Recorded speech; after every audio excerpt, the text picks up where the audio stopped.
It's of course a great pleasure to have our regular annual lecture by Professor Wistrich, who always opens up new horizons for us. Before I introduce him, I'd like to mention that we have Dr. John Ruskay, who probably operates the largest private charity, at least non-government charity in the world, the New York Jewish Federation. Of course, the New York Jewish Federation has spoken here 5-6 years ago, but since then, with the economic crisis, on the one hand, on the supply side of money, on the other hand, on the need for money, the New York Federation has undergone fairly major changes. So he will speak on how the Federation has met that challenge on Monday the 21st of June at 10 o'clock. Anti-Semitism and the intellectuals. I suggested to Professor Wistrich that we would call this from the Egyptian priest Manetho to John Mersheimer, but that went a little bit too far, so the title is Anti-Semitism and the Intellectuals, the Long Perspective. Professor Wistrich, well, most of you have heard him here a number of times. He's the Neuberger Chair for Modern and European and Jewish History at the Hebrew University since 1989. He's authored and or edited more than 20 books. Latest book, which got a lot of publicity, A Lethal Obsession, Anti-Semitism from Antiquity to the Global Jihad, which came out this year at Random House. And he also had, as we all know, the Vidal Sassoon International Center for the Study of Anti-Semitism at the Hebrew University since 2002. And he also was the only Israeli who had to suffer on the Vatican-appointed Historical Commission of 6 scholars, which examined for a certain time the record of Pope Pius XII during the Shoah. Robert. Thank you.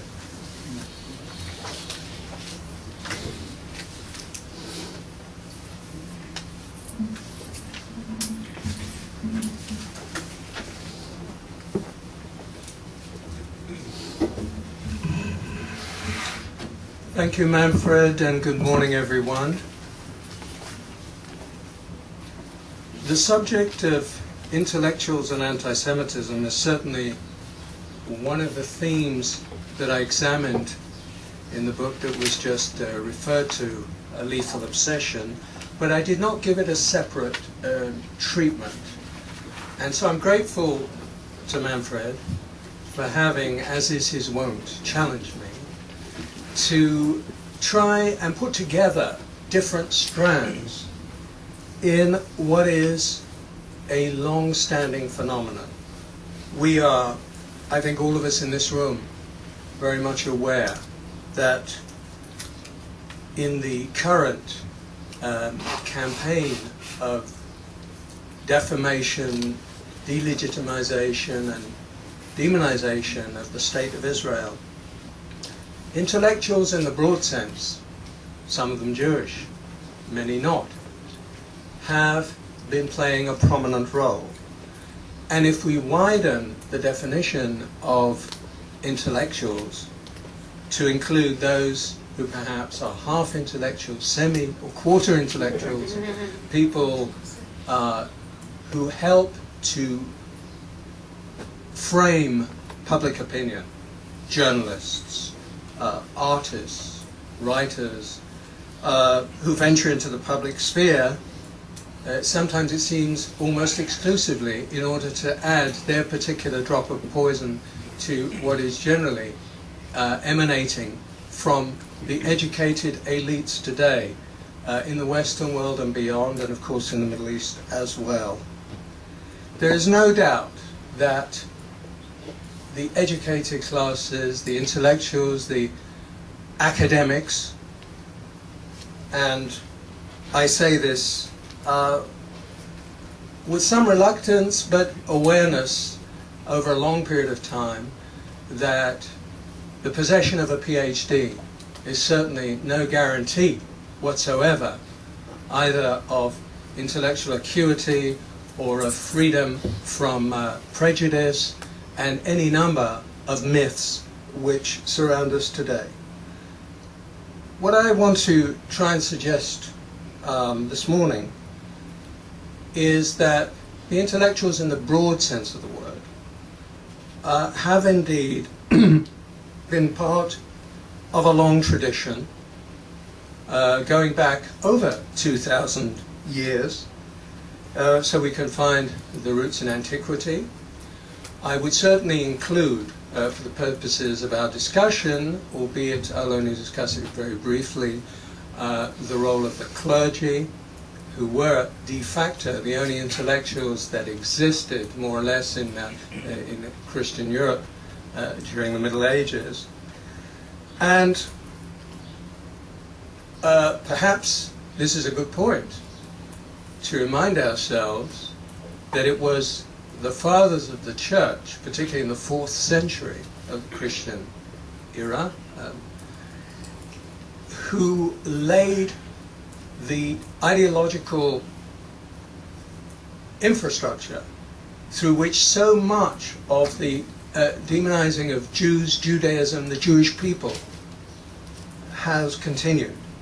And most of those theologians and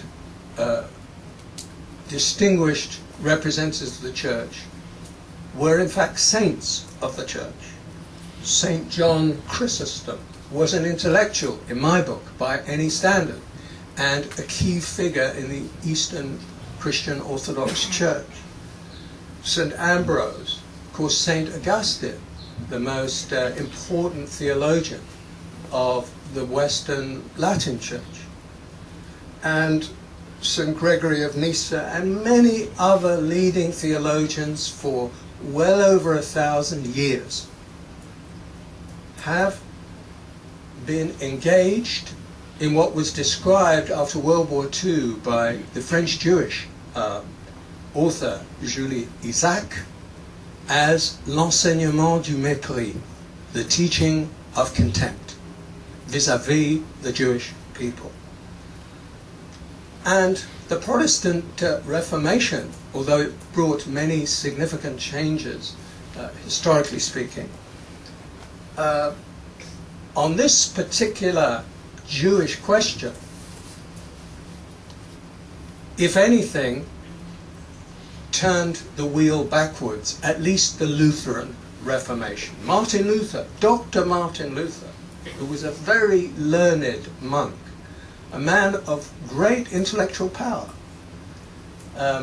in his writings, particularly his later writings, 1543, Die Juden und ihre Lügen, the Jews and their lies,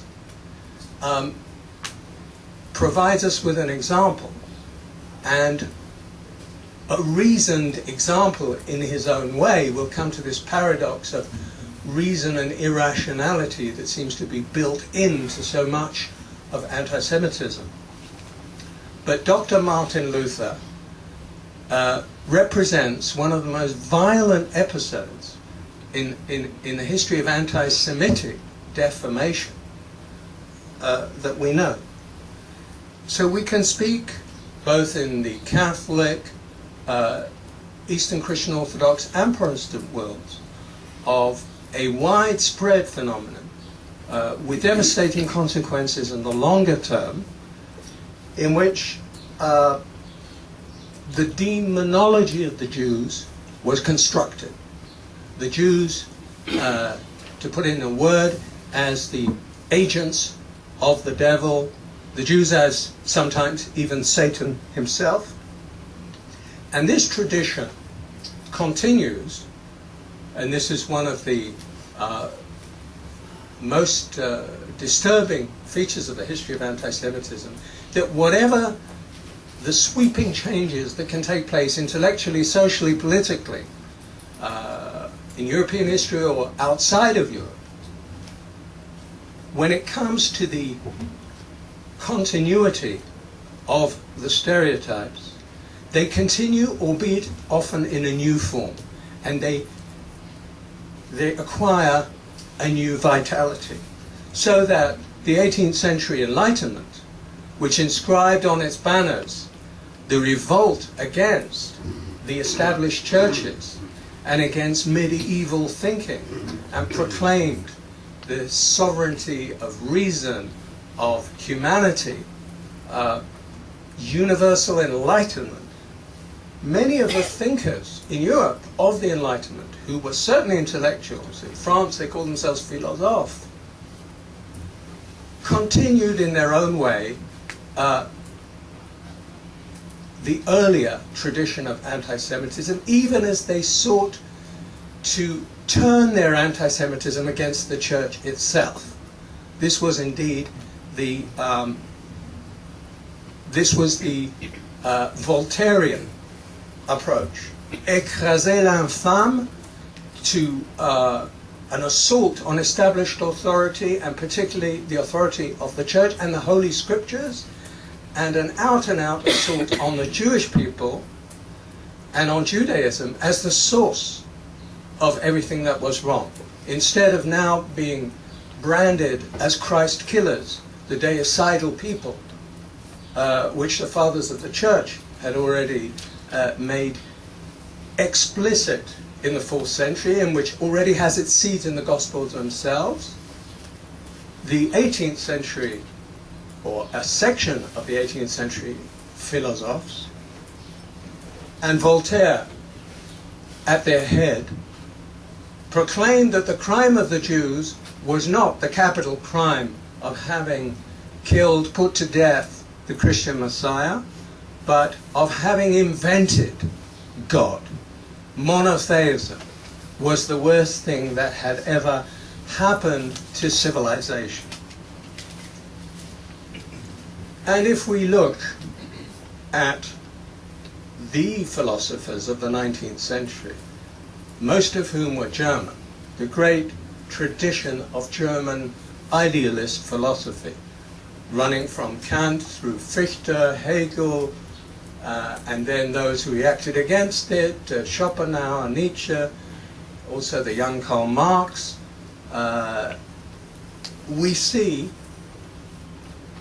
that with only one exception, and even that was ambiguous, namely Nietzsche, all of the German philosophers, the outstanding intellectuals of their day, were, to a greater or lesser degree, anti-Semitic.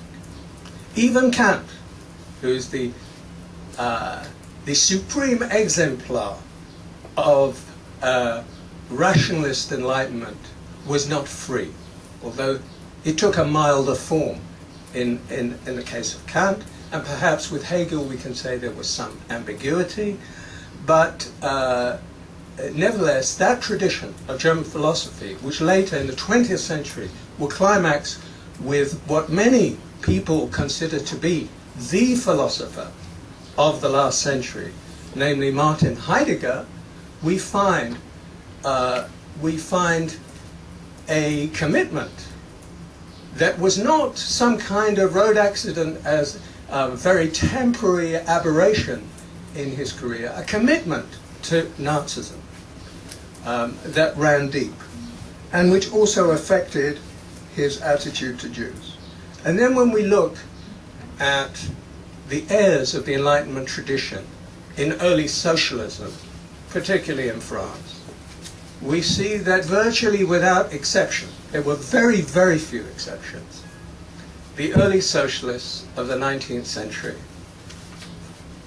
Fourier, Pierre-Joseph Proudhon, the founder of anarchism, but a seminal figure in the French labor movement,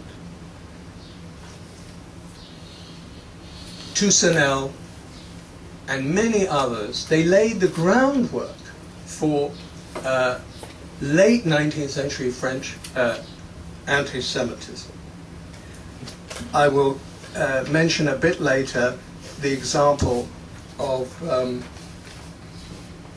Proudhon, but I'll just point out in passing that the Pope of French anti-Semitism at the time of the Dreyfus affair, a man who was partly responsible for the fact there was an affair in France at all, Edouard Drumont, the author of a best-selling work, La France Juive, Jewish France, a work that had enormous impact, that outsold all the other works of his day, that went into 100 editions or so. Edouard Drummond, I would describe as a kind of semi-intellectual. He was an autodidact. He was a journalist who actually passed unnoticed until this best-selling scandalous work. But Drummond hailed Toussaint, the socialist Toussaint, who had written 50 years earlier, and said that the greatest ambition he had for his own work, La France Juive, was that it could be placed in the library alongside Toussaint's pioneering work of the 1840s, and Toussaint certainly was a socialist intellectual, and that work was called Les Juifs Rois de l'époque, the Jews Kings of the Epoch. And of course, in the English tradition, which is more of a literary tradition, we have a remarkably tenacious tradition of the English novel and English drama, running from Geoffrey Chaucer in the Middle Ages through Christopher Marlowe, even the great Shakespeare, despite the controversy over The Merchant of Venice. If you look at the effects of the Shylock image and the Shylock myth on the European mind, one can hardly overestimate the effects to Dickens, even if Dickens later tried to correct the damage he had done with his stereotypical image of Fagin or Thackeray, Trollope. Into the 20th century, that great progressive H.G. Wells, D.H. Lawrence, all these authors I had to study, for my English literature advanced level in England, so I really got to know them pretty well through to T.S. Eliot and many others. And this has been very nicely analyzed, exhaustively analyzed, I should say, by Anthony Julius in his recent book about the history of English anti-Semitism. These are littérateurs. These are major authors in the English literary tradition, but they also belong to this discussion. And we could go through a list of European literature, whether it's Russian literature, Romanian literature, Polish literature, German literature, and we could find many analogous examples. And then, just to mention, en passant, that it was the most distinguished professor of modern history at the University of Berlin in 1879, Heinrich von Treitschke, a man who had enormous impact on several generations of German students, who coined the phrase, the immortal phrase in 1879, Die Juden sind unser Unglück, the Jews are our misfortune. And that was the slogan that was eagerly adopted by the Nazis in the 1920s and 30s in Julius Streicher's notorious anti-Semitic newspaper, if we can call it that, Der Stürmer. At the bottom of every page in this black Gothic script, I once actually, in the years, many years ago, when I worked in the Wiener Library in London as a postgraduate student, I used to go through these copies of Der Stürmer, and always at the bottom of every page you could see Die Juden sind unser Unglück, Treitschke's phrase. And Treitschke was the apex of the German academic establishment. And the number of German academics, professors in all fields, intellectuals, who embraced different varieties of anti-Semitism is quite extraordinary, and without that one cannot fully grasp how the phenomenon of Nazism could establish itself. We have, many of us, many people have, I think, a somewhat misleading picture of Nazism when they focus exclusively on the elements of mass politics, of the organization of the mob, of the SA, the SS, and so on. The SS, by the way, were highly educated on the whole. That's to say, the top layer of the SS. They were academics, in many cases. So we have to be careful about that, not to ignore that fellow traveling intellectual strand, despite the paradoxical character of it. Because Nazism and many forms of fascism and nationalism,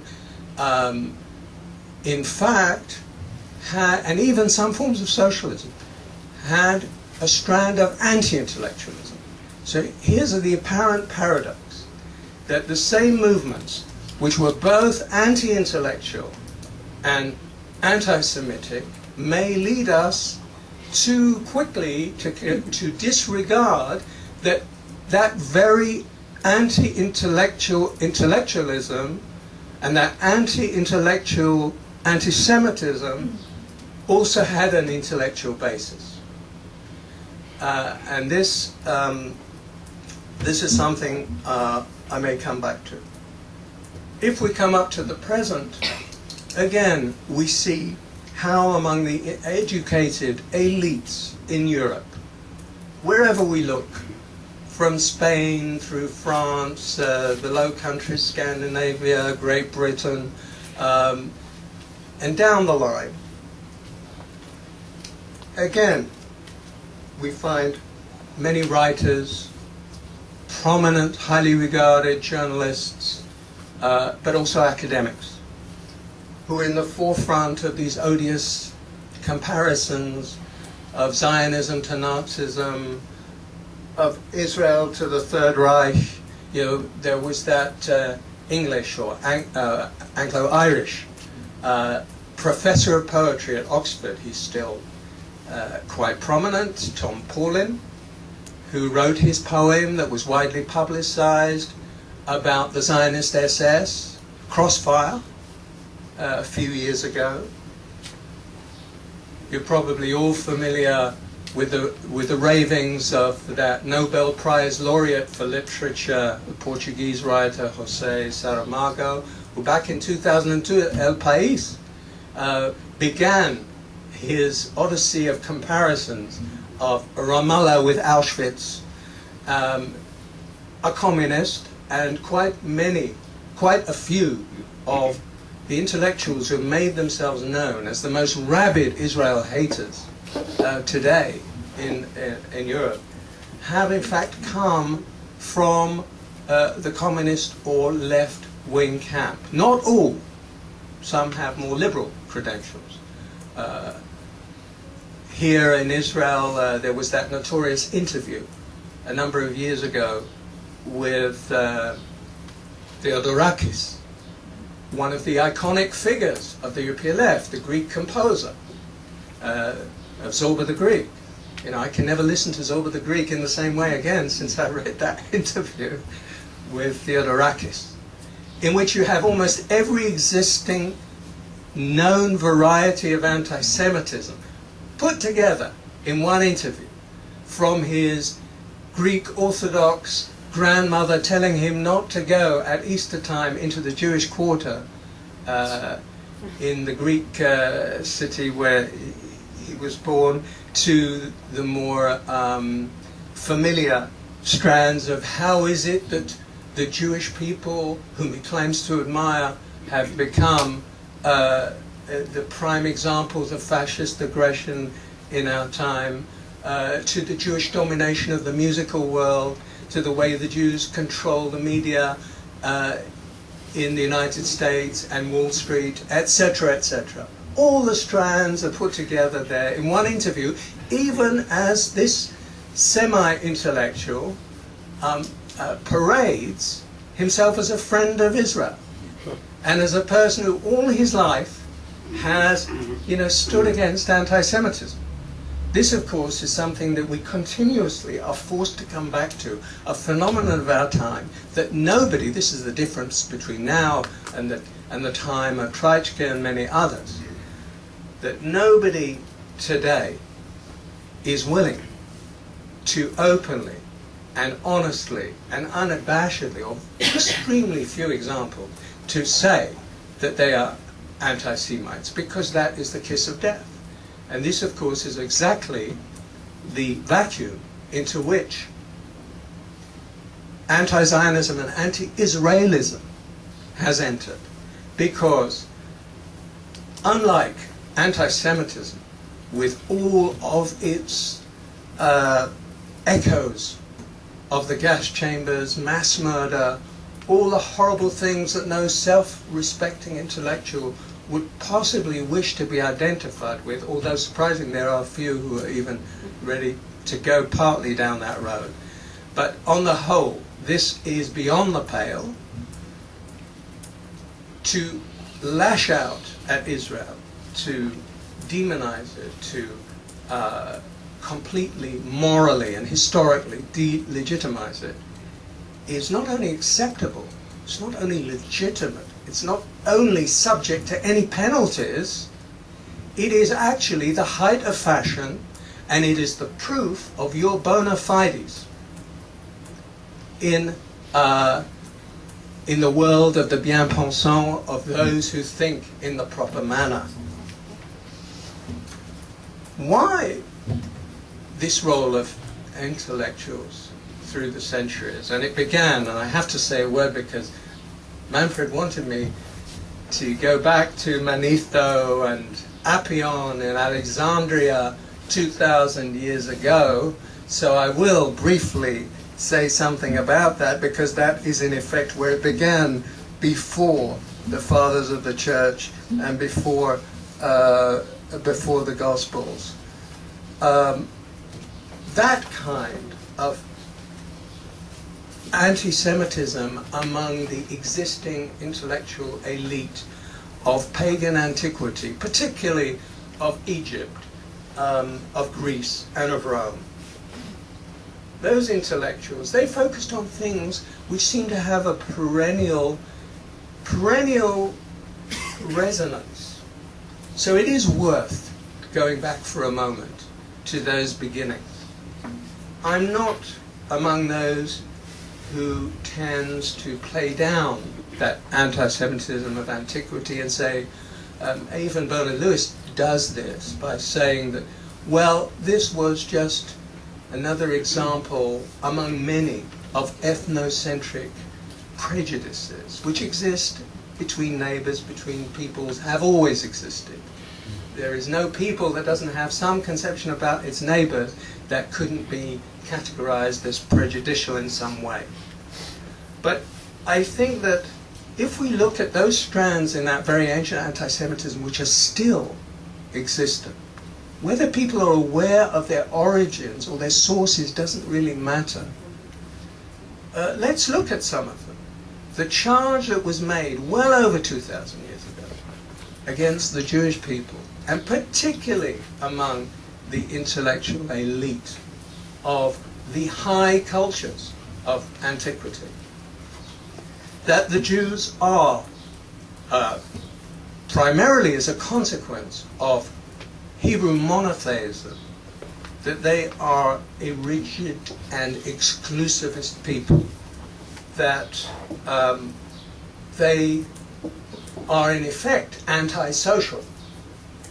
They do not break bread with their neighbors. They do not eat and drink with their neighbors as part of the Mediterranean ethos over many centuries. That may seem fairly banal, but it is a remarkably tenacious perception that this exclusivism, this isolationism of the Jews, on which much more easily various other and more serious charges can be made. What is interesting, and I think there's a certain revival of it today, is the notion that Jews, they were charged, particularly by Latin authors, with misanthropia. Misanthropy, hatred of mankind, on the basis that they did not recognize others. Others in the sense that they're the other gods, other cultures. If you think of the Roman pantheon, they regarded themselves, amusing as it may seem today to some, as being extremely tolerant.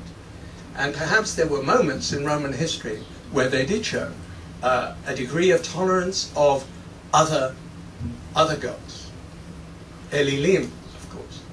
But the Jews, with their insistence on the one exclusive, all-powerful deity, that was something beyond their comprehension altogether, whether we're speaking about Greeks, Romans, or any other culture of that time. The notion of a single, abstract, formless deity was completely alien, not to say incomprehensible. A god without a form was an offense, certainly to the Hellenistic culture.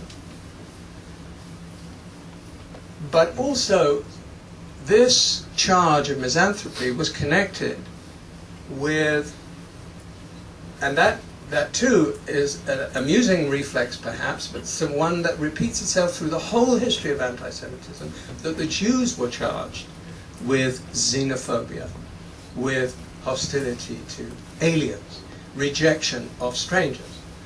And this is made by the same people, intellectuals, who in fact are projecting their own xenophobia, even as they make this argument. Now, it has some basis in the real distinctiveness of the Jewish people, of the Jewish religion, something that the world to this day, many parts of the world, including the intellectual world, have enormous difficulty in accepting and taking on board.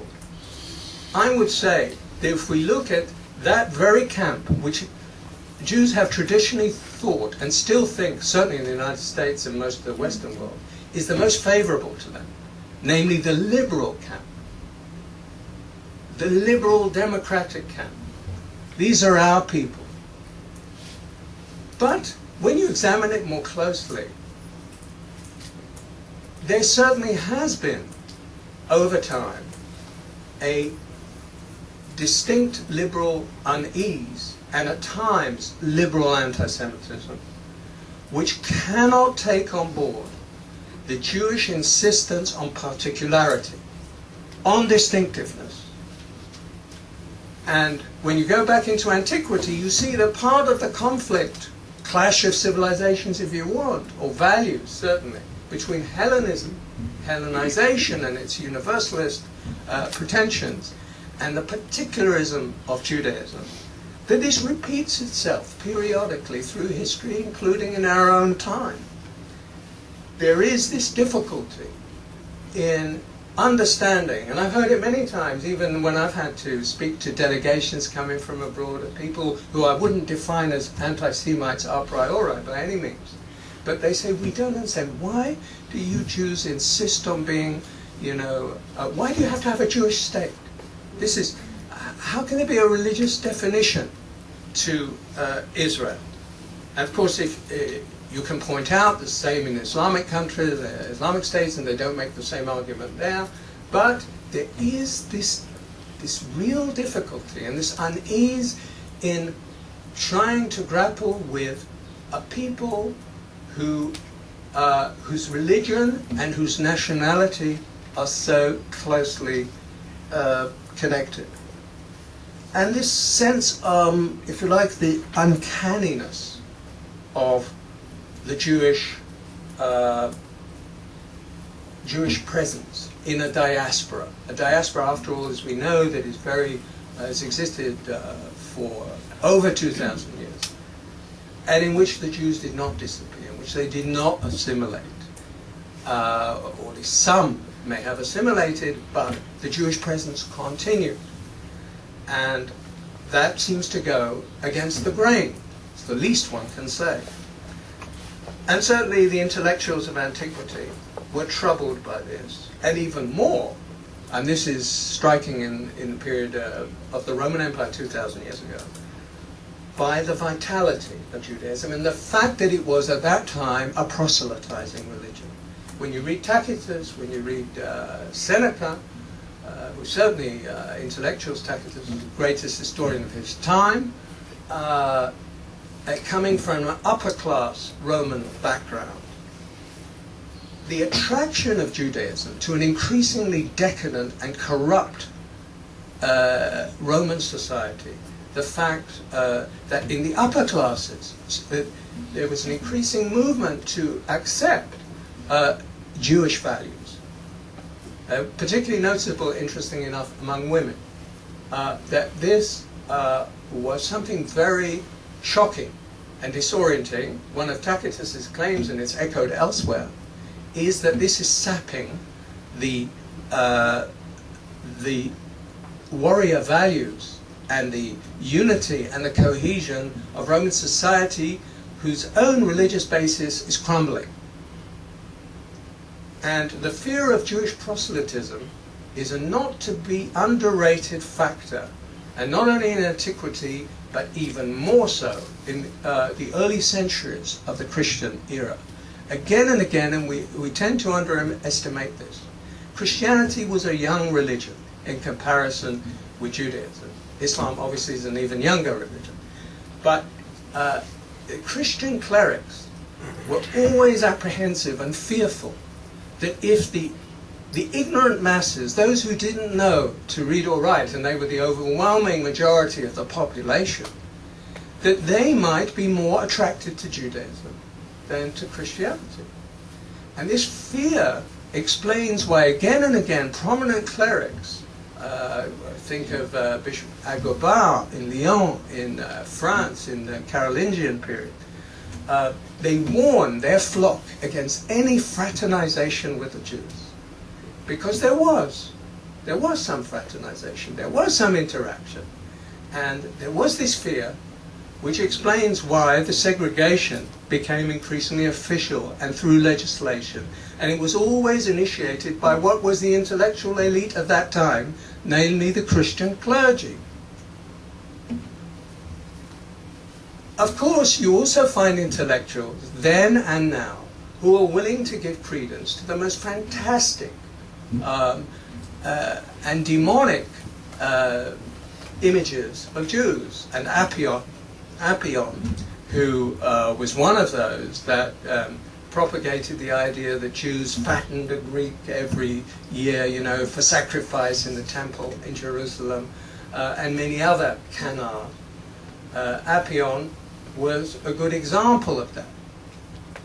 And Manetho, who was one of the first to propagate the counter-narrative of the Exodus story, which is an important feature in the Greco-Egyptian intelligentsia of Alexandria. Namely, that the story of the Exodus from Egypt, as we recite it in our Passover Haggadah, and as we are familiar with it, was not the story of a movement from servitude to freedom and ultimately to the divine revelation of the Torah, but it was the expulsion, and the deserved and fully merited expulsion, of a group of lepers, of polluting and subversive agents in Egyptian society. I mean, this was the, if you like, Egyptian or Greco-Egyptian counter-narrative of the Exodus. And I think that what this shows us, if we summarize as with a contribution of intellectuals from even 2,000 years or more distant from us, that there has been, through the ages, a kind of intellectual and spiritual war waged against Judaism, partly out of fear, partly out of competition. There were rivalries were involved here in a society like Alexandria, under Roman rule, with important Greek communities and a native Egyptian base, and a large Jewish community, influential and increasingly an integral part of the society. The diabolical element, the demonological element, of course, comes to the fore in the Christian Middle Ages and in the late Middle Ages, when the Jews become what unfortunately we are again witnessing today, a demonic abstraction. All actions of Jews being interpreted almost automatically as with extraordinary perversity and malice.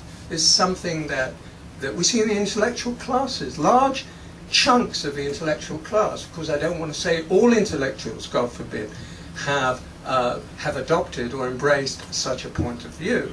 And indeed, there's also another strand that it's not my subject today, but I need to mention it at least, that there is a strand of opposition to anti-Semitism among some intellectuals at different times. Perhaps this is the moment to mention in parentheses that the term intellectual, or which I believe, but maybe somebody will correct me, is of French origin, intellectuel. If I had to give it a birth date, these things are always arbitrary, but if we looked for the birth date of the modern intellectual, as I say, this is an ancient phenomenon, but the modern intellectual, it possibly, we could say the 13th of January, 1898. Why do I say that? Because on that day, in France, shortly after the publication of Émile Zola's immensely influential J'accuse, which transformed the Dreyfus case into a political affair of the first order, an article appeared which was authored by Georges Clemenceau, who would twice in the future become Prime Minister and leader of France, who was a Dreyfusard, who actually gave Zola that dramatic title, J'accuse. And Zola wrote an article, Les Intellectuels, in which he saluted a small minority of men of science, of thought. He used the term une élite de pensée in French society, which was ready to engage against the odds in a struggle for truth and justice, the words that animated Zola's famous letter. And since that time, at least on paper, I would say that the French intellectuals have prided themselves, but that they are following in that Dreyfusard tradition, that what animates them is the willingness to challenge the status quo, to challenge powerful establishments, to stand up for truth, justice, and human rights. And obviously in France, since the Great Revolution of the late 18th century, with its Universal Declaration of Human Rights, this has been one of the animating forces in what intellectuals proclaim about themselves. But of course, the reality is more complex. Even if you look at the finest flower of that elite of Dreyfusard intellectuals, and I have studied this in some depth, I would say that only in a few rare cases, and Zola was one, but a minority, was any visible concern for the Jews as such present in the motivating factors which caused them to take that position. They were far more driven by an animus against the church, against the army and its arbitrary actions, in some cases on the right, on the radical right, which grew out of the Dreyfus affair, against the Republic. And here again intellectuals make themselves felt. The founder of the most important literary intellectual trend of the radical right in France, Charles Maurras, who founded l'Action Française in 1899, during the affair, was absolutely an intellectual who wrote impeccable French, classical in his way of thinking, and Maurras had something very important to say about anti-Semitism about 10 years after the founding of this movement, which also played an important role in laying the ideological framework for the Vichy regime in 1940. Maurras remarks about anti-Semitism, which was absolutely a central pillar of the movement, that without this divine, almost providential existence of anti-Semitism, we would be unable to resolve the many doctrinal and other contradictions within our movement.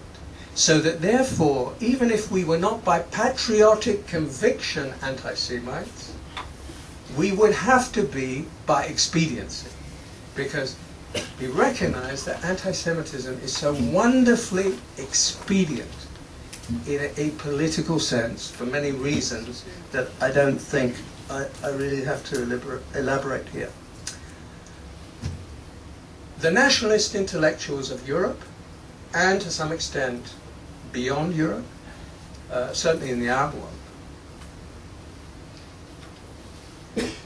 during the modern era, from the late 19th century up until the time of the Shoah, and with certainly residues after the Shoah, but it's not quite the force that it used to be, the nationalist intellectuals, I think, saw the Jews as the crucial polar antithesis through which they could build their own sense of national consciousness, national unity, the national front, united, of all classes against a single common visible enemy who could be defined as strangers to the nation.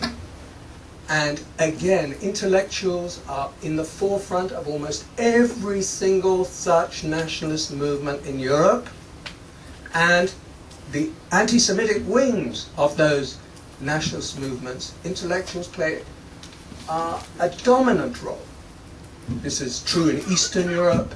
Anyone familiar with the history, even casually, the history of Romania, for instance, could not help but be struck by the fact that from the mid-19th century through to the days of the Iron Guard, of the fascist Iron Guard in Romania in the 30s, and then during World War II with all the catastrophic consequences that we know, that the intellectual elite of Romania had, as it were, anti-Semitism right at the core of its ideology. To a degree, this was true in Poland, it was true in Hungary, it was true in Slovakia, and of course it was true in Germany, and in France it was more divided. But the French intellectual elite, more sophisticated, more stylish in their forms of anti-Semitism, the French elite was more divided because there was some opposition to that. But people that I mentioned, such as Maurras, but also Maurice Barrès, who was the most important writer of his generation before the First World War, they were unabashed, unashamed anti-Semites. When Barrès was asked his views on Dreyfus, it's an almost comical episode when the young Léon Blum, who admired Barrès, who called him the Prince de la Jeunesse, the Prince of the Youth, he went to him sure that Barrès would sign a petition on behalf of Dreyfus. And Barrès asked for time to consider. And not long afterwards, you know, Barrès writes in his diaries, he said, que Dreyfus est un traître, je conclus de sa race. That Dreyfus is a traitor, I conclude from his race. And it was Barrès, this classical French intellectual and writer, who invented the ideology, the French version of it, of la terre et les morts. In other words, the earth and the dead, the cult of the earth and the dead. Something the Jews can never belong to, because no Jew can speak in France or anywhere else in Europe of centuries upon centuries of ancestors who have been buried in the local churchyard, in the local village, and that continuity through the generations of the blood and the soil, that is something that is the real country, as opposed to that France of the rights of man, equality, and legal emancipation. So that was, wherever you looked, that was more or less the principle that underlay intellectual anti-Semitism on the right. And on the left, we have another strand that still is visible today, and in fact has become more significant, more central, although it has adapted itself to the zeitgeist. If we go back to the two major strands of 19th century socialism and communism, I mentioned Proudhon earlier, who belongs to the libertarian wing of socialism, anarchism.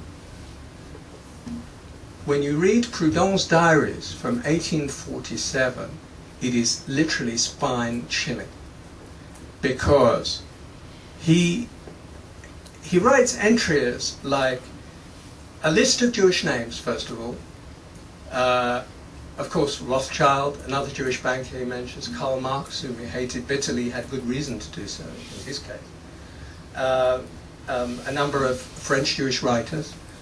He described them all these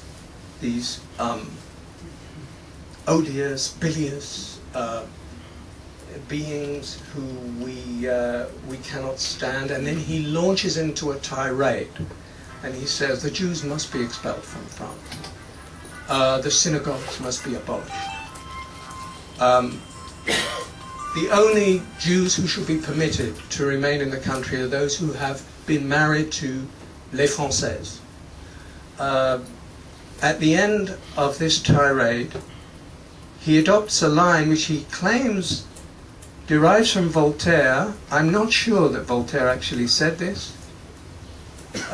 It could be interpreted as a kind of anti-Semitic form of Zionism, of which there are a number. Il faut envoyer cette race aux nazis ou l'exterminer. We have to send this race to Asia or to exterminate it. This is one of the great humanists of the 19th century, a libertarian socialist, an autodidact intellectual, and a figure who inspired right and left alike in France. Really, I would say, exemplar of the indigenous strand of French socialism. And Proudhon says, whether by fire or fusion or by the sword, the Jews must disappear. This is 1847. And then you have his great rival and antagonist, Karl Marx, also writing in the 1840s that work that Marxists always include in the pantheon of Marx's writings, zur Judenfrage, on the Jewish question. And Marx, having already disposed of Proudhon as a total ignoramus who didn't understand one word of Hegel, then launches in his own tirade against the Jews. He doesn't use that kind of language. He uses a more dialectical, a more abstract, a more philosophical and Hegelian categories. But the bottom line of what Marx is saying, and it did influence socialism and communism, Marxist socialism and communism, is that the emancipation of mankind, human emancipation, means, in the final analysis, the emancipation of mankind from Judaism. And among the many pearls of intellectual inspiration in this work, you find many phrases of the kind, Mammon is the worldly god of the Jews, the present Christian world in Europe and North America has reached the apex of its development and has become thoroughly Judaized.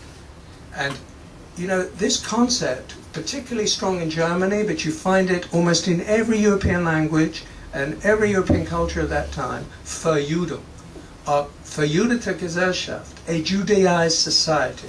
What did Marx mean and what did anti-Semites mean? Very simple. What they essentially wanted to point to was that the more that society was becoming transformed, modernized, and more bourgeois capitalist in its ethos, it was Judaized. And this was a bad thing, needless to say. So,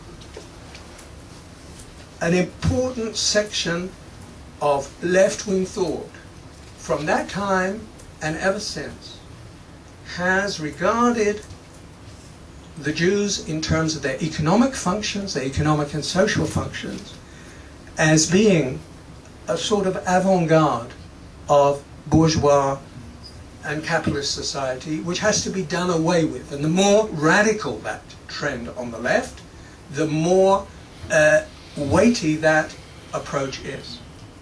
But there's another strand which becomes far more important in the 20th century and in our own day on the left, which is its adoption of a radical form of anti-Zionism, one which simply does not allow for any fully legitimate basis of Jewish national existence. The insistence of so many doctrinaires and ideologues and political leaders on the left, particularly in revolutionary movements, and some of them Jews, to negate, to deny any legitimacy to Jewish national expression, to a Jewish state, or even in an earlier period, before the establishment of Israel, to Jewish national cultural autonomy.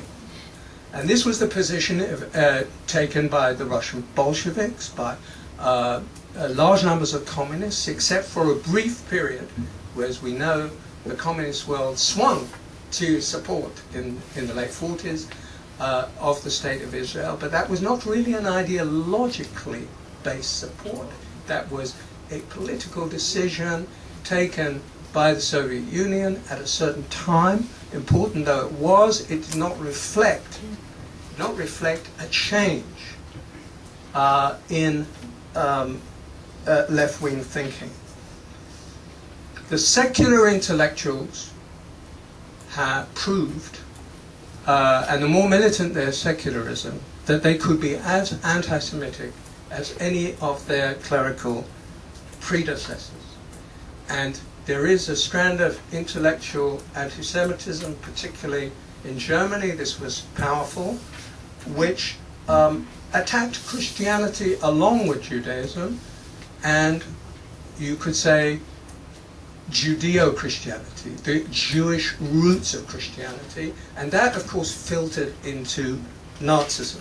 And that was very much part of the worldview of the Nazi elite.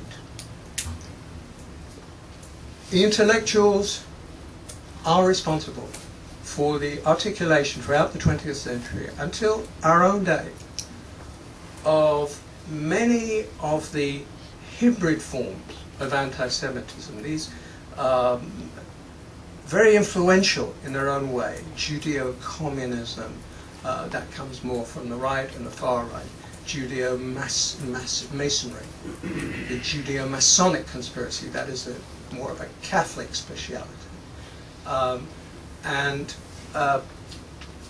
in our own day of Judeo or Zionist Americanism, you know, the linkage that has been made, at least until the arrival of President Obama, of the integral link between Zionism, Jewry, and Americanism.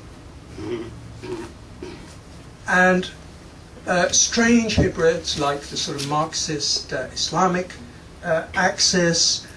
Intellectuals have played their role here as well. I mentioned very much in passing But I think it is in its own way quite representative of one strand, a French intellectual like Roger Garaudy, who encompasses many of the things I've been speaking about. Garaudy, born a Catholic in France. I'm told he even converted, because he kept converting to different, ideologies and religions, that he converted to Protestantism. But whether that or not is true, he was a communist. He became a communist, one of the leading intellectual voices of French communism in the Stalinist era. And France had the most Stalinist communist party in the West. And then in the 60s he becomes a dissident communist.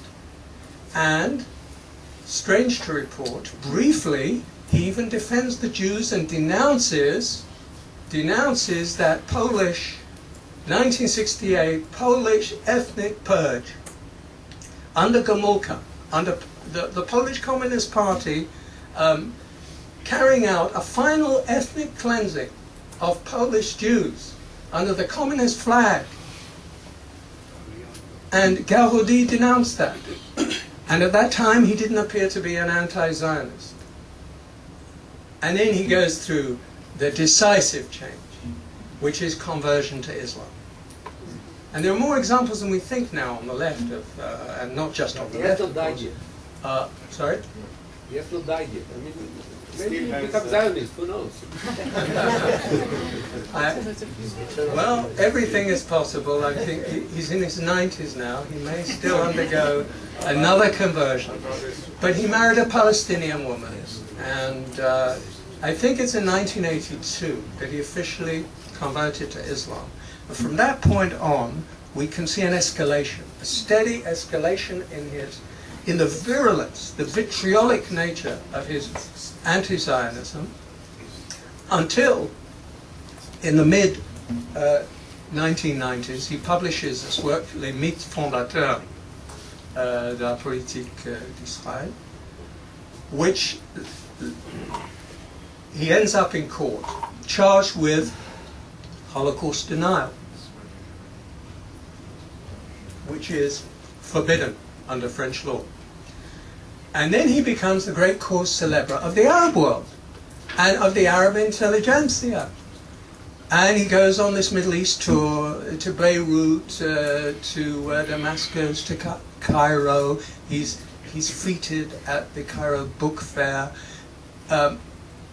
The elite of the Arab intelligentsia, but also politicians, heads of state, they all want to be photographed with Garaudy, who had the courage to challenge the almighty Jewish Zionist lobby. And they raised funds for his defense. And in Tehran, he was also greeted, and Rafsanjani even said how much he had learned from Garaudy's insight that according to Rafsanjani, perhaps only 200,000 Jews had actually died in the Shoah. And Garaudy is an intellectual, which is one of the reasons why I think the Arab world was particularly ecstatic, because they thought finally they now have a figure of standing and prestige from the West, because most of those who have been celebrated as Holocaust deniers, and as you know that is a pretty massive cultural phenomenon in the Arab world as it is in Iran, that they have been mediocre, third-rate hacks. They have been the kind of people who were more or less marginalized in the West, with a few exceptions. So when Ahmadinejad, or rather the Iranian foreign minister, invited all those Holocaust deniers from around the world to Tehran in 2006, and you look down the list of the people who appeared there, you don't see any leading intellectuals. Certainly I wouldn't call David Irving that, although some people, he probably thinks he is. But the story of Holocaust denial in the Arab world is, of course, a very weighty phenomenon. Only in France, I should say, is there a partial exception to what I just said, namely that there has been from the end of World War II, a semi-academic, semi-intellectual basis to French Holocaust denial. Paul Racinier was a socialist, by the way, and had actually been imprisoned in Buchenwald. And in the 50s and 60s, he becomes the authority. And outside France, his works also are influential in Western Holocaust denial.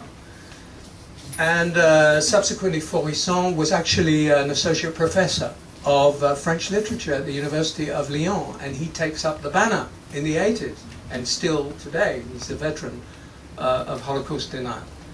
And Garaudy. So France is the exception in this case. Not an exception, I'm sure, that they particularly pride themselves on, but it is worth noting.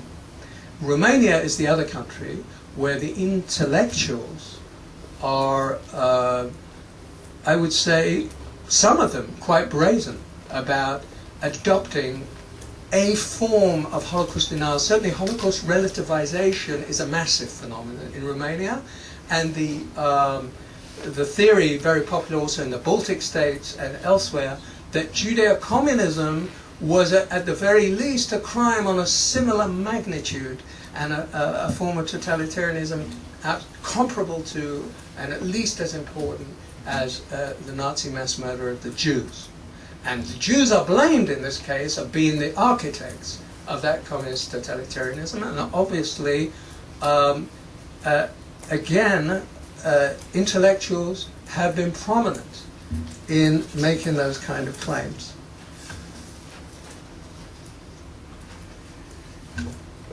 A couple more observations and I'll close. Maybe 5 minutes more? Yeah.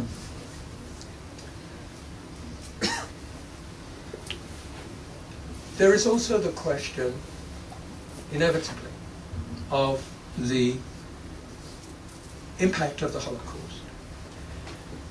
As I suggested, hinted at earlier, no self-respecting politician or intellectual or artist would want to be associated, even indirectly, with any kind of support for movements and trends that were directly linked to the Holocaust. And this is why, sometimes in order to cover up their vitriolic language, and even at times genocidal language with regard to the state of Israel, they will often introduce this as a kind of layer of protection. But this works in complicated ways that in themselves turn out to be anti-Semitically tinged at the very least. Take an example from not that long ago in Germany, in the reunified Germany, of one of Germany's most prominent novelists. I don't mean Günter Grass, which is an interesting case in itself, but Martin Walzer. Martin Walzer was tremendously applauded in 1998 when he accepted a prize, of the most prestigious book prize given in Germany, in the Frankfurt Book Fair. And he made a speech there in which he denounced the German habit of constantly apologizing for the Holocaust. And he brought up this phrase about Auschwitz as a moral cudgel, which is always used to bang the Germans over the head, and which they participate in this ritual, this guilt-laden ritual. And these words, and here, the tone of his address was very enthusiastically accepted across the board in Germany, from the political elite, many of the journalists, and it's like a liberation. Finally, we can be normal, patriotic Germans. Chancellor Schroeder, at the time, the Social Democratic Chancellor, was very friendly with Walzer and certainly applauded this idea.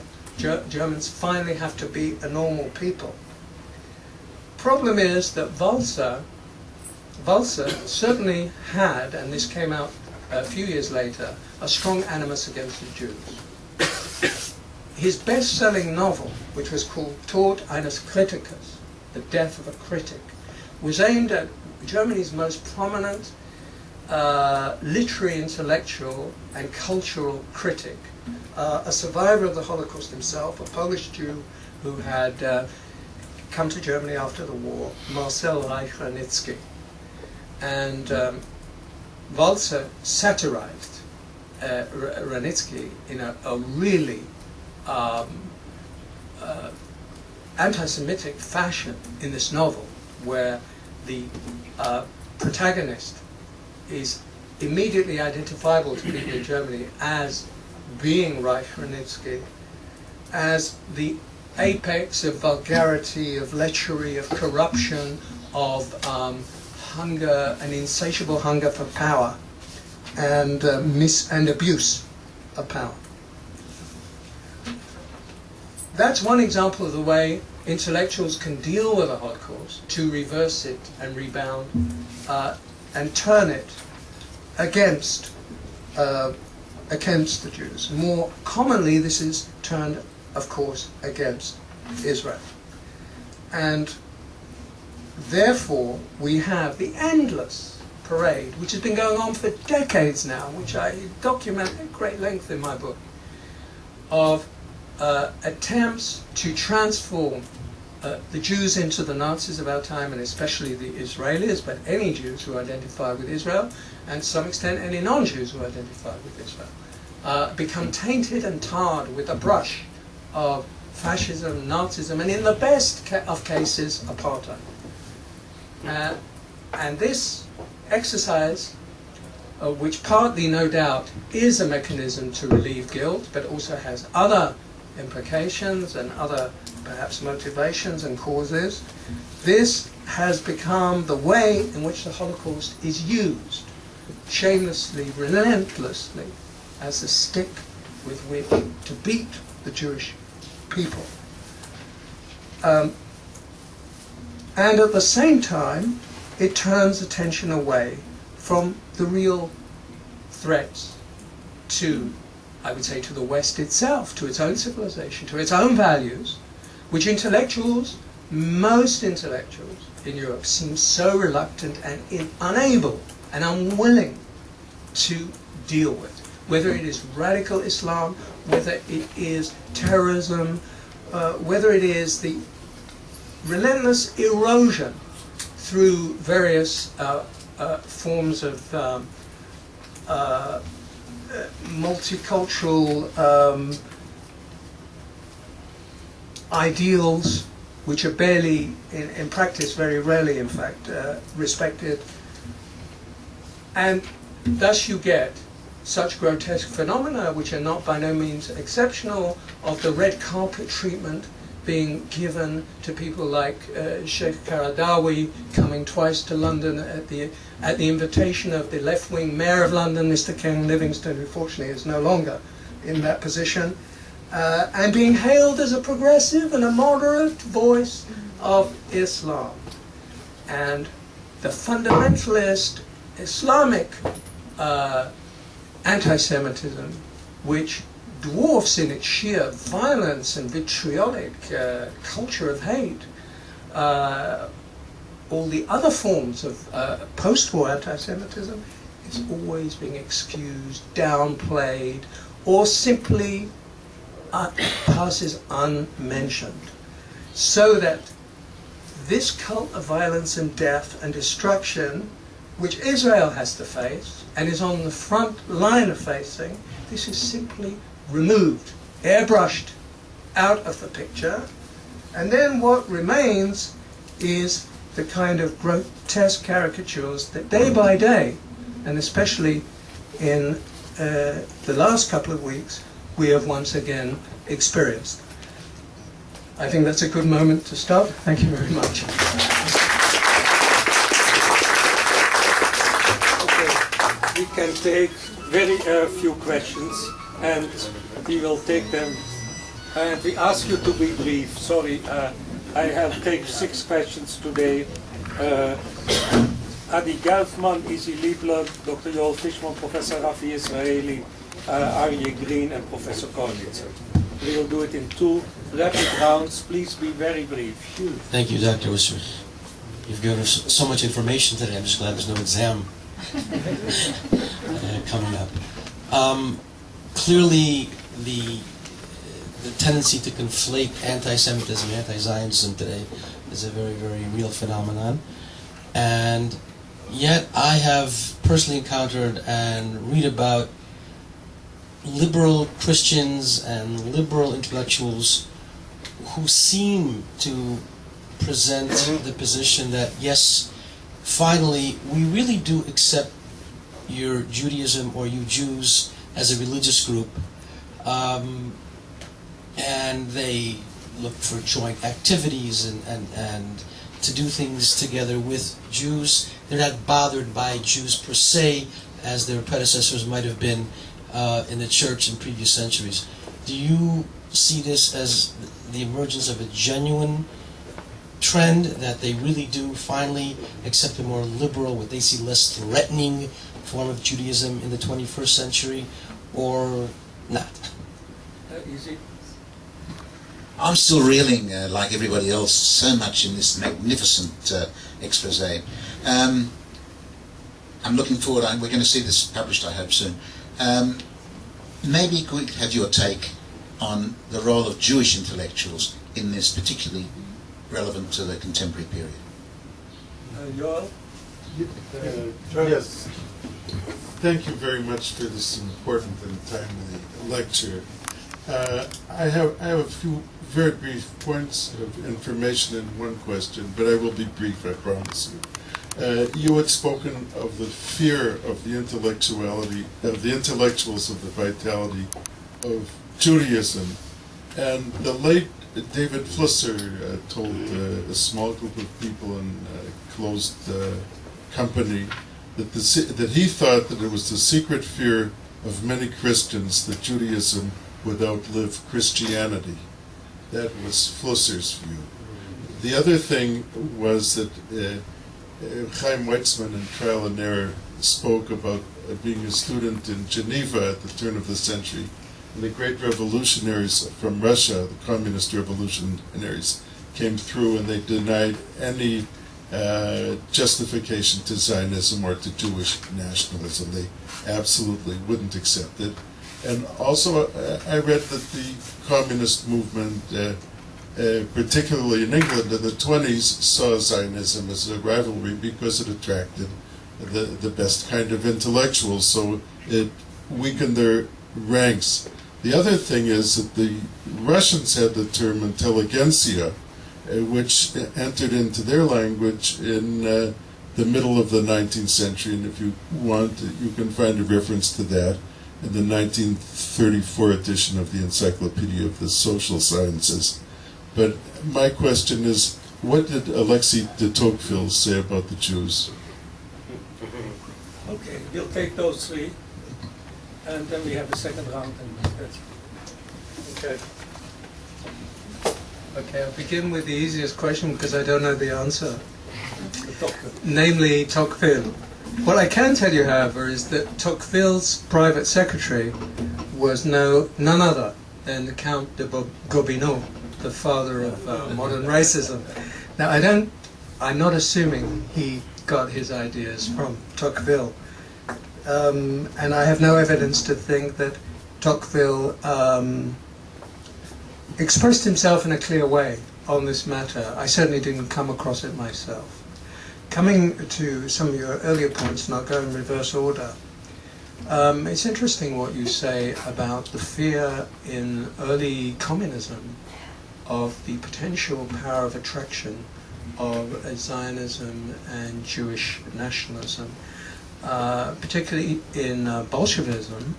As you know, the early elite of Bolshevism had a very high percentage of Jewish intellectuals at the very top ranks, not the lower ranks, because the Jewish masses did not even begin to move towards Bolshevism except after the pogroms inflicted on them during the Russian Civil War by the opposite camp. But I think there is some basis to assume that because in Russia the Zionist movement had a considerable strength before 1917, it was well established in the Jewish street, and Bolshevism was very weak in its support among the Jewish masses, that was a very material consideration. And the attacks on Zionism partly came from that. But I'm sure, as you know, the core of those attacks, and that already touches on something that Izzy Leiber brought out, came from the Yevsektia. They came from the Jewish sections of the Russian Communist Party. Lenin was busy, with running a civil war and trying to survive the intervention. And if it wasn't for the constant nagging and the push that came from the Jewish communists, who were seeking also revenge on the Bundes, who were strong before the war, and some of them were ex-Bundists who now became converts to Russian Bolshevism, and as is the wont of converts, became even more papist than the Pope. So that anti-Zionism was driven by the Yevsektia, who afterwards were of course disbanded and summarily dismissed when their role had been fulfilled in the 1930s. Russian intelligentsia, I just want to say something in passing about the Russian intelligentsia, because yes, that was, as we all know, in Russian history played an extraordinary role in the 19th and 20th centuries. But the intellectuals, and I include some of the greatest, also some of the greatest authors of Russian literature, which I grew up with and admired, it was such a shock to me that my favorite writer of all the novelists, was Dostoevsky, to discover just what a rabid metaphysical anti-Semite. I never got into that. What is metaphysical anti-Semitism? It's an important subject. But most of the classical Russian authors, and Tolstoy is the rare, I think, Tolstoy and then Maxim Gorky later on are the exceptions. But those great writers and many of the intellectuals of the first phase of the Russian intelligentsia, it went without saying that they were Jews. For them were they were beyond the pale in more than one sense. As was Solzhenitsyn. And Solzhenitsyn in a way is an echo, more ambiguous, but he's an echo. If you read the 200 Years Together, his account of Russians and Jews, it's full of many very familiar stereotypical portrayals of the Jews, and of course he saw them in some sense as the mastermind behind the Bolshevik Revolution. If you read Lenin in Zurich, you get a sense of that as well. Lenin, as it turns out, was himself partly Jewish, the best kept secret in the history of the Soviet Union, on Stalin's orders, that this should never be revealed. from which side? From which side? His father's side. Alexander Blank was his grandfather, was a Jewish merchant who converted. Lenin, actually, it's interesting because he was the Bolshevik leader who denounced the pogroms with the greatest severity. He was a mass murderer in his own way, but when it came to the Jewish question, he had, we could say, a relatively enlightened position. He most definitely was against the pogroms. And there are only two radiophonic recordings of Lenin's voice, and one of them is a denunciation of the pogroms during the Civil War. He saw it as counter-revolutionary, which it was. From his point of view, absolutely. It was a threat. He denounced it categorically. Going back to the question of Chaim Weizmann. Yes, that's a very interesting testimony Weizmann brings of his experiences in the Russian colonies in Switzerland at the beginning of the 20th century. And the sheer arrogance, he recalls the arrogance of the future Bolshevik leaders, and include Trotsky, of course, and others, and Plekhanov, who was an anti-Semite, really, deep down. Plekhanov was the most intellectual of all the Russian Marxists. He was the founder of Russian Marxism. He was a very sophisticated, westernized Marxist intellectual. He created Marxism in Russia. Plekhanov was pretty anti-Semitic, and even Lenin points it out. In his attitude to the Bund, he always referred to the Bundists. They have to be thrown out of the party. He referred to them as the tribe of Gad. He always used ethnic markers to describe his feelings about the Bund. So this was a latent sentiment. It was there. It was kept, under wraps. Just as Stalin, for years, successfully kept his feelings about Jews carefully controlled. Coming to the just two other points, Jewish intellectuals. Of course, this is a quote from Isaiah about your greatest foes will come from those from within. Yeah. It seems to be something that we are fated with, perhaps cursed with, but it will be nice to think that all this stems from the acute critical intellect of Jews, their ability, to be self-critical and to see all sides of a question, and a higher morality and a universalist outlook. And it may well be, in the case of those who genuinely believe in what they're saying, including even among Israeli academics, it may be when I read their pronouncements, I have a sense of a very moralistic and self-righteous indignation and belief that they hold the absolute truth in all these matters that concern Israel, the Palestinians, the rights and wrongs of the Middle East conflict. But it's difficult to fathom, and I search in vain. Perhaps somebody will find me examples from other nations where a significant part of the academic or intellectual elite is actually so busy sawing, as it were, under the very foundations of the existence of their own country. I mean, I do think there's an element which, of course, if it was in their power, they would banish me tomorrow. But there is an element of perversity, of moral perversity, not to say pathology, in this position, because it's clear that if you participate in this rampant defamation, and we're not talking about the criticism every one of us knows and has, almost unlimited amounts of critical remarks to be made about what goes on in Israeli society, what goes on in decisions made by Israeli governments, domestic, foreign, and whatnot. But obviously we're not talking about that, and there's a willful confusion of errors. I don't have an ultimate explanation. In my book, I did devote a chapter to Jews against Zion. I did make some connections between, I think, the problems for a minority, a vulnerable minority in a majority culture where so many things, doors are open to you by joining, as it were, the majority strand of opinion. And certainly in academia, that's more true than ever before. A person today, a young student who's making career choices in universities in the West, and who would adopt, if he was in this field, would adopt a position that was even mildly friendly towards Israel, might find himself in severe difficulty. So that's a material consideration, and there is a tide for which you need great courage and knowledge and support to be able to stand up, although it's possible to do it. But the Jewish intellectuals, I think this will be ultimately recorded. Maybe I'm too optimistic.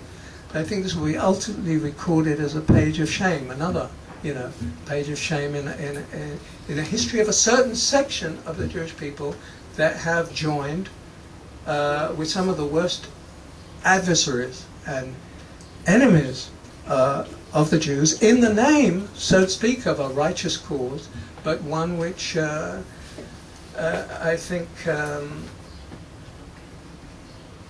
is not at all what it purports to be. Finally, about the liberal Christians, of course, there has been a sea change in many Christian attitudes towards the Jewish people. I don't know if I would particularly say that it has happened. It's striking among liberal Christians today. Many of the liberal Christians, particularly the liberal Protestant churches in the United States, Canada, and so on, when it comes to Israel, have a much more problematic position. But with regard to Judaism, there's been a sea change, and that's true across the board among Catholics, Protestants, not so much among Orthodox Christians. That's not really happened. But that has changed, and that's important, and it provides something of a counterweight. But I don't feel it so much in the academy, because the academy doesn't think that way. Perhaps in the United States that has a bit more influence, but not so much in the academy. Okay, second and last round. Professor Rafi Israeli, Aryeh Green, Professor Kornitzer. Rafi? Just a couple of remarks. I think prior to that article by Clemenceau in 1898 about the intellectuals, I think there had been widespread use of the term intelligentsia in Russia during the 19th century. My question is there a connection between the two? Might the one have inspired the latter one? This is one. Secondly, I mean, you said something about the lower, comparatively lower status of the intellectuals in the Arab Islamic world who were, let's say, overly anti-Semitic. I just remind you that in the 20th century, Said Qutb and then Khomeini, who wrote specifically against the Jews, remain some of the most popular intellectuals, if clerics, in the Islamic world. And finally, my question, the question I really wanted to raise, well, perhaps I'll give it up. I said too much. Okay.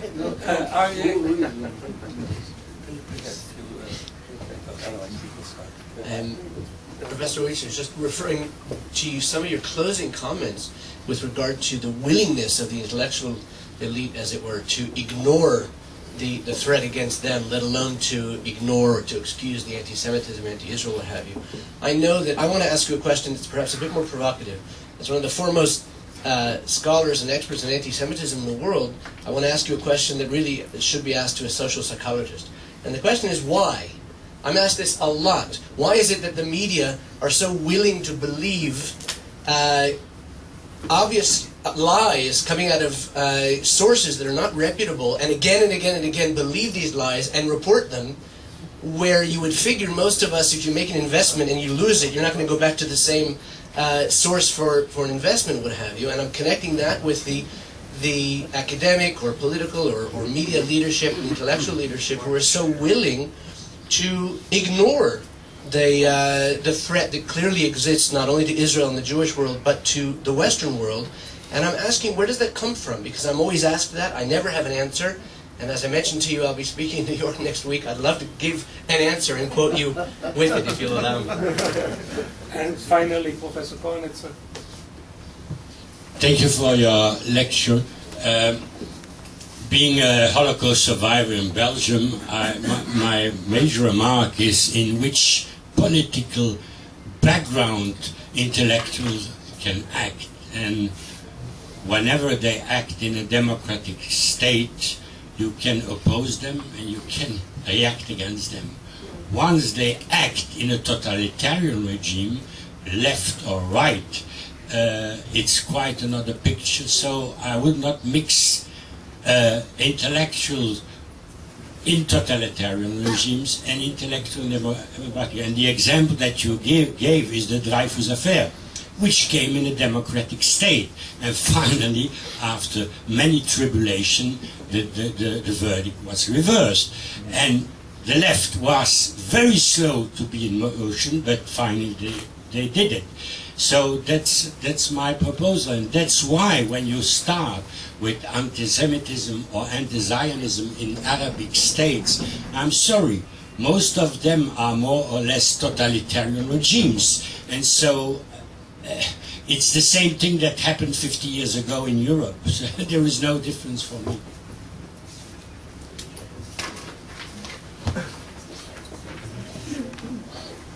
Okay, I'll start with the last point.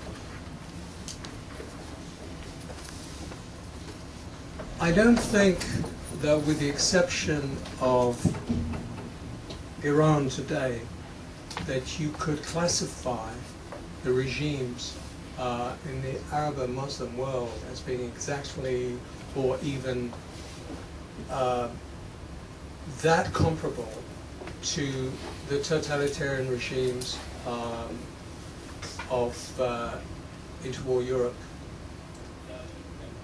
I think that it would not be correct to say that the anti-Semitism that is so visible today, and has been for decades now, in the Arab world and in some non-Arab Muslim countries, whose weight is being increasingly felt, by the way, namely Iran, Turkey, of course, now particularly visible, Pakistan, and so on.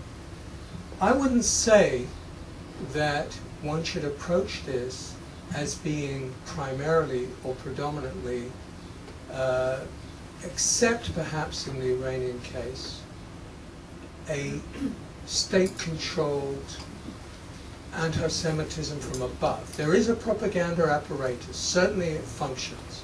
Certainly governments cannot be exculpated from responsibility.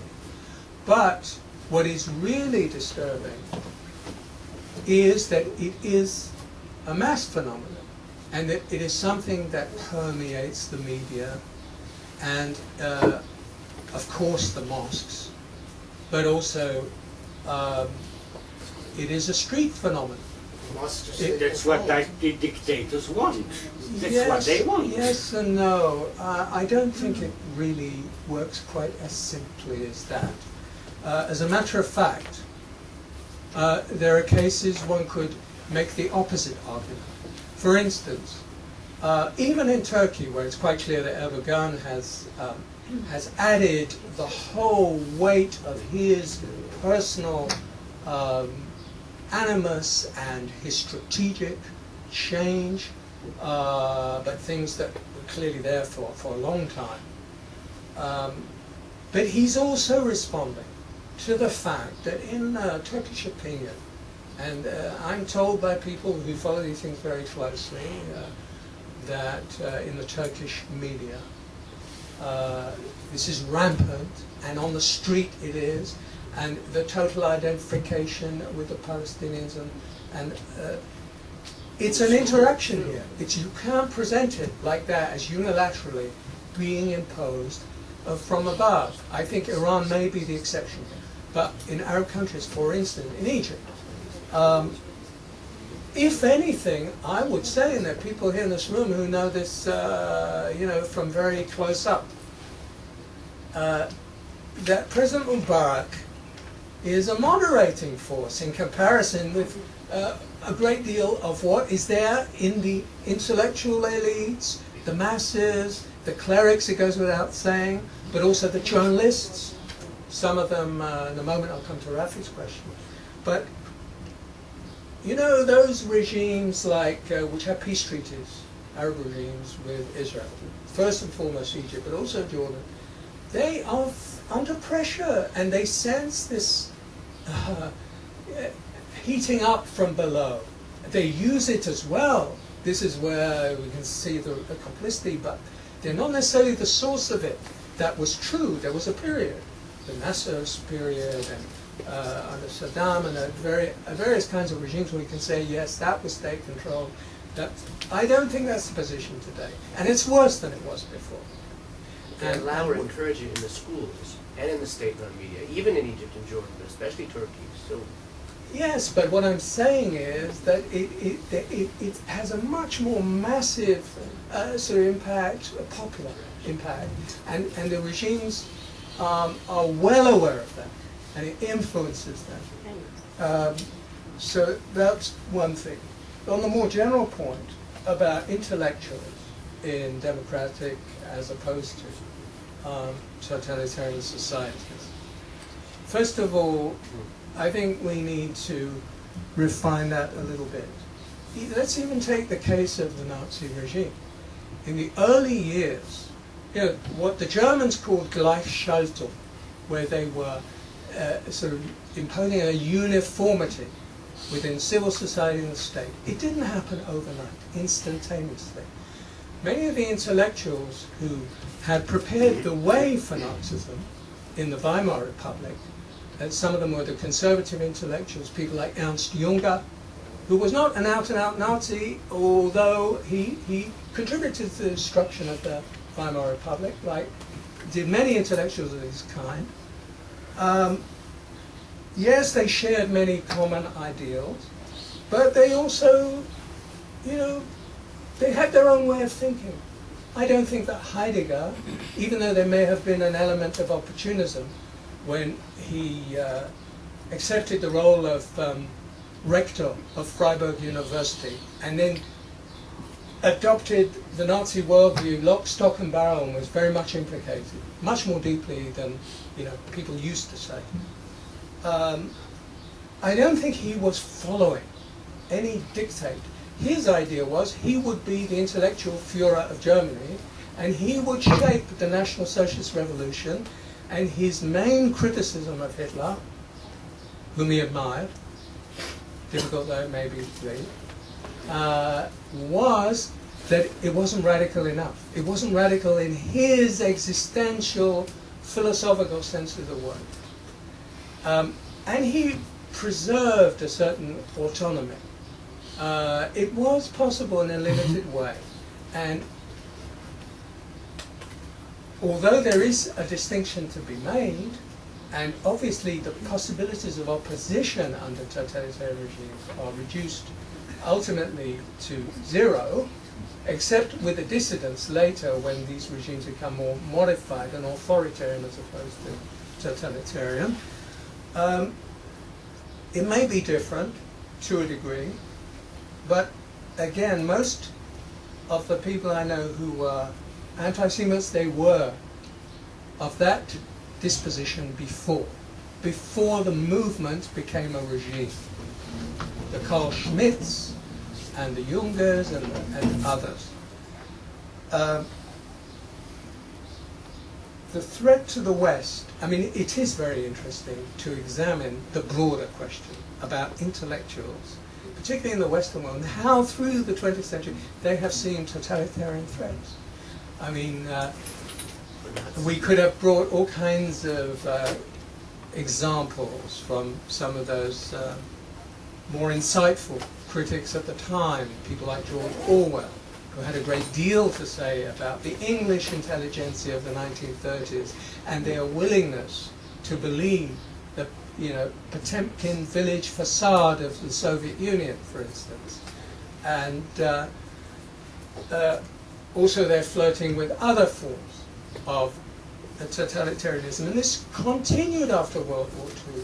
I mean, there's still a history to be written of the fellow traveling intellectuals in the West who whitewashed every conceivable crime, particularly when it was the crimes of regimes, of red totalitarian regimes. And there's still a story to be told about the fellow traveling intellectuals, and that is part of the story. That doesn't concern Jews directly, but it raises fundamental questions about whether intellectualism and those qualities that are normally attributed to intellectuals are really so helpful in you know, making the right kind of choices and understanding what is really at stake. Intellectuals also suffer from an occupational hazard, which I certainly experienced it over many years, of hubris, a belief, you know, that knowledge, and particularly specialized knowledge, provides one with some kind of infallibility. And it's ironic, isn't it, when you think that education, enlightenment, intellectual pursuits should broaden your horizons, should make you more aware of a multiplicity of viewpoints, should perhaps make you more skeptical, more critical about even your own self-assumption. That in practice it does not work that way. And the hubris of the intellectuals and their intolerance. Sad to say, even about my own university I have to say that. Yeah. Yeah. The intolerance of certain points of view, and when it comes to issues concerning Israel, it's more blatant. That's where it really hits home. And the willingness actually only to duplicate one unilateral way of thinking is quite extraordinary. So, you know, that's why I really do have a deep skepticism about whether intellectuals are necessarily, you know, the best judges of any given reality. And with regard to the Arab intellectuals, I don't actually recall saying, and I certainly didn't intend to say, that that the Arab intellectuals who've embraced hatred of Jews and of Israel, something that both you and I have, you know, been concerned with for many years, that they are not of the first rank. They are, and so you're certainly right to remind us of that.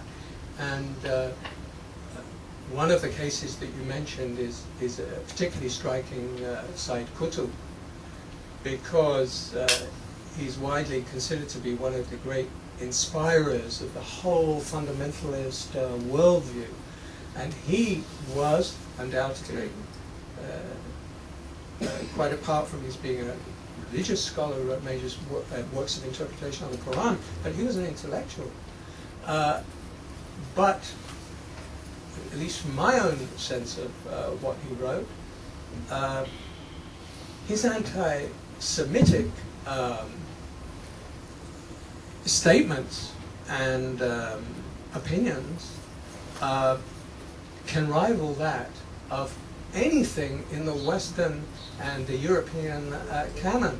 And despite the fact that he's a kind of pristine form of Islamic thought, it's extraordinary how willing he is to take on board everything from the conspiracy theories of the most extreme anti-Semite and the Protocol's scenario, the Protocol's vision of the world.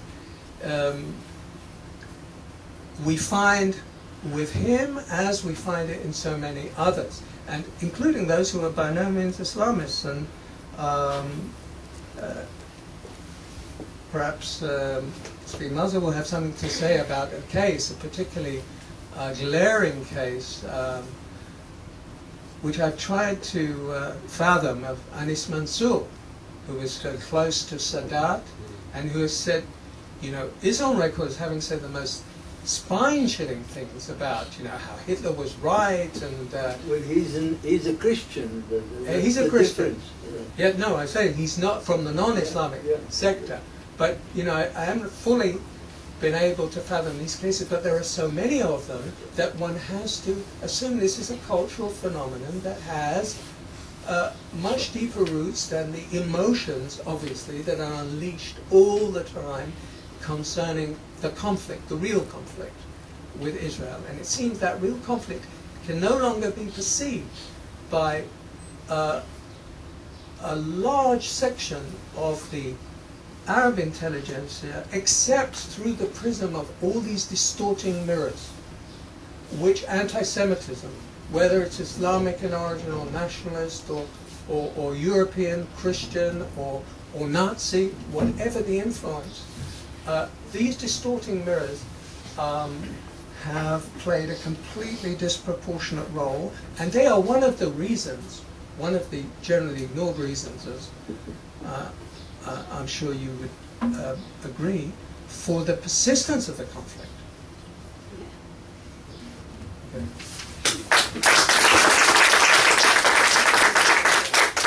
Thank you very much. I think the reactions from the audience show the appreciation they have for what you have said. I think it was worthwhile to discuss this for a year. I think that we have discussed this, and thank you so much, and we hope to see you soon again. Awesome.